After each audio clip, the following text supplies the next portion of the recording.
தளபதியோட கோட் படம் நாளைக்கு ரிலீஸ் ஆகுது. இந்த படத்தோட பட்ஜெட் 400 கோடி அப்படிங்கிற மாதிரி சொல்லியிருக்காங்க. இந்த நிலைமையில வெளிநாடுகள்ல கோட் படத்துக்கு பயங்கரமான வரவேற்பு கிடைச்சிருக்கு. இந்த வரவேற்பை பார்த்து எல்லாருக்குமே பெரிய ஆச்சரியமா இருக்கு அப்படின்னு கூட சொல்லலாம். பிளான் பண்ண மாதிரி நடந்துச்சு அப்படின்னா தமிழ் சினிமால அதிகமா வசூல் செஞ்ச படமா கோட் படம் கண்டிப்பா அமையும். எப்படின்னா கோட் படம் ஏற்கனவே வெளிநாடுகள்ல அட்வான்ஸ் புக்கிங்ல $1 மில்லியன் வசூல் பண்ணிருக்கு. அமெரிக்கா அண்ட் கனடால மட்டுமே $4,60,000 வசூல் பண்ணிருக்கு. அதே மாதிரி தளபதியோட படங்களுக்கு யூகே அண்ட் ஆஸ்திரேலியால நல்ல வரவேற்பு இருக்கு.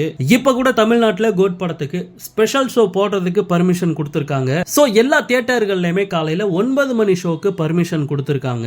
கோட் படத்துக்கு ஸ்பெஷல் ஷோ கிடையாது அப்படின்ட்டு 11 மணி ஷோக்கு தான் எல்லாருமே டிக்கெட் புக் பண்ணாங்க. ஆனா இப்போ ஸ்பெஷல் ஷோ போடுறதுக்கு கவர்மெண்ட் பாத்தீங்கன்னா பர்மிஷன் கொடுத்திருக்காங்க.